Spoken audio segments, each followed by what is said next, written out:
All right, welcome back to the channel. It's your boy Fanon, and in this video, we're going to be in the 147-pound division where Terrence Crawford and Terrence Crawford's camp, Terrence Crawford fans, man, whole lot of them disrespecting Errol Spence trainer Derrick James after the win by Terrence Crawford.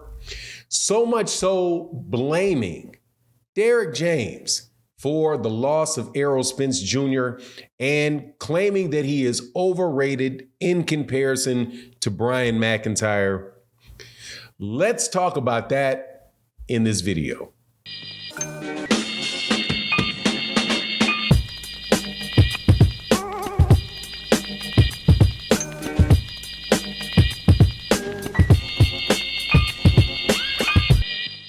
All right, welcome back to the channel. It's your boy Fanon, and in this video, we're going to be in the 147-pound division where today is the day, the deadline for Errol Spence Jr. to exercise his rematch clause with Terrence Crawford. Even though I have a suspicion that he could wait 2 weeks and it wouldn't make another difference, Terrence Crawford's going to take that fight no matter what, really, because that's the only option that he has within the foreseeable future for a fight that's really going to pay any good amount of money. Well, that's not true. He can fight Jaron Ennis. He can fight Tim Tszyu. However, in leading into this decision and this rematch will most likely take place, been listening to a lot of people, Terrence Crawford, Terrence Crawford's camp, and Terrence Crawford fake fans going in about the disrespect that was shown to Bomac and how Errol Spence Jr. was let down by Derrick James, who's not as good a trainer as they claim that he is. It's not enough to throw stones at Errol Spence Jr. for Errol Spence Jr. losing. They literally have to throw stones at everybody, whether it is the PBC, Al Heyman, Errol Spence Jr., Derrick James, Steven Espinoza, the producers on the show, the people that mop the floor when the fights are over. Everybody took an L according to these people.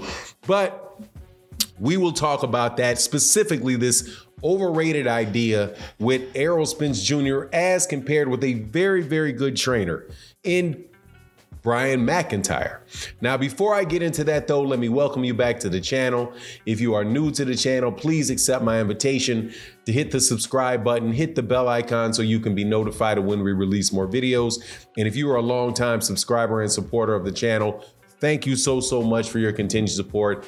It really does make a big difference for the channel. Also, thank you to everybody that supports in the super thanks, which is a great way to sponsor videos like this for content creators. It's a little $ next to the comment that you can leave. Definitely helps a lot towards being able to continue to do these type of videos. But let's get into this, okay? Because this is ridiculous. It's very, very, very ridiculous. I already told people in other videos that there are such things as sore losers. And that's when you have like what many fake Terrence, and I'm calling people fake Terrence Crawford fans, because I don't remember these people supporting him when he wasn't fighting Errol Spence. I think there are people that want a PBC fighter to lose is the way that I interpret it. But whatever you want to say, however you think it really goes. A lot of people are talking about Derrick James, the trainer of Errol Spence Jr., and saying that he is to blame for Errol Spence Jr. losing, or how he didn't prepare him correctly, and how he is a ordinary, overrated trainer, right? Now, why do they say this? They say this because Errol Spence Jr. lost to Terrence Crawford. They say it because these are the things that are being said. Oh, but first, let me back up. Terrence Crawford started the bandwagon off by talking about how he feels like this vindicated his trainer and how he felt that Errol Spence and Derrick James and other people were disrespecting Bomac as a trainer, and how Bomac is a better trainer than Derrick James is. I don't know if Terrence Crawford let the word better trainer out of his mouth, but you know how it goes. Terrence Crawford can say one thing, and then people are going to take it and use it as fuel to go and get other people. So going from there, they talk about Derek James having lost a fight, how Errol Spence Jr. lost to Terrence Crawford. Number 2, Frank Martin had a fight where it was a tough fight for him against the last guy that he fought. I don't remember his name. Then you have they're seeing into the future with Jermell Charlo going to lose to Canelo Alvarez, right? And then you had Anthony Joshua, who got hit with a bunch of jabs by who was the guy that he fought? By Robert Helenius, even though he knocks out Robert Helenius, right? And then, of course, he has Ryan Garcia, who lost to Gervonta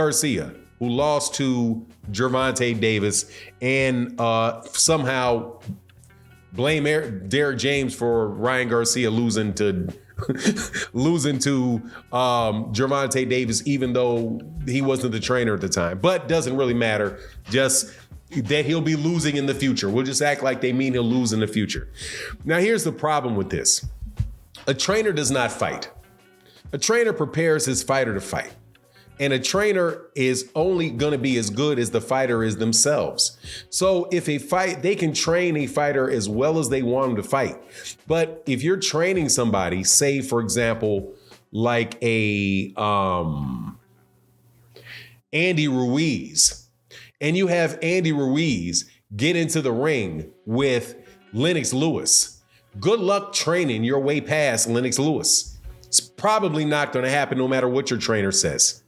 Because your trainer's not fighting, and sometimes there's skill gaps. Sometimes there's just people are different areas or stages in their career that just where the better man wins, right? But it's just ironic to me that people will point and say that, Errol Spence Jr. and Errol Spence Jr.'s people are making excuses. But then you give them excuses by saying it was his trainer. So it's just a funny situation to me. However, if you look at it, it doesn't make any sense, because if you're going to look at all of the fighters that Derek James has, then you got to look at all of the fighters that Brian McIntyre has. And again, I'm not saying Brian McIntyre is a poor trainer. Never said it, never would say it. Who am I to judge that? However, we look at it and you can see who else does he train? Well, he trains Terrence Crawford. That's obviously a big win, big undisputed fighter. He beat Errol Spence Jr., undefeated, 3-weight division champion, two-time undisputed champion, right? But then you also have Keyshawn Davis. Keyshawn Davis really hasn't done much in his career, but he's an undefeated up-and-coming fighter. Then you have Rob Brandt. Rob Brandt lost the fight before last. I do believe that he lost to both. I do believe he lost to, maybe was it Josh Taylor that Rob Brandt lost to? Let me make sure. Or not Rob, yeah. Rob Brandt. Rob Brandt has lost several times, and you have Ryan Martin, who the fight before last lost to Robert Easter Jr., and 3 fights before that got knocked out by Josh Taylor. Then after that, you have Steve Nelson, who's a 19-0 undefeated fighter, but is 35 years old and is recently got up to fighting 10-round fights and only has 19 fights in his career. Could be a very good fighter, but nothing really is really outstanding compared to that. And then you have Maurice Hooker.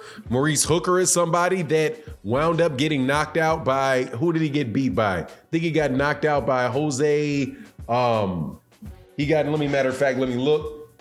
beat by, he lost 3 out of 4 fights, getting stopped by Jose Ramirez. Then he won a fight. Then he got knocked out by Virgil Ortiz. And then last year a year ago today, Maurice Hooker got beat by, of all people, Flair to Flair, Kaz, Mr. Woo. So if you want to look at the full body of work by these two trainers, I don't know, because Derek James has Jermell Charlo as well. And you can say what you want, he's undefeated with Anthony Joshua. He has not. Frank Martin, he's undefeated with Frank Martin too, and just got Frank Martin all the way to a Shakur Stevenson fight. So, I would put the brakes on all of this, saying, and to boot, something that is very overlooked, that Derrick James is the only trainer, and Bo Mack has 3 trainers with him. He has Red, and he has the Latino dude whose name I always keep forgetting, but I swear before the next video, I will definitely make sure I get it right. Anyway, that's my take on the matter. Y'all can tuck all that stuff about Derrick James not knowing how to train based off of one fight, right? And fights in the future. It's crazy. But anyway, that's my take on the matter. You let me know what you think in the comment section. And with that, I'm out. Peace.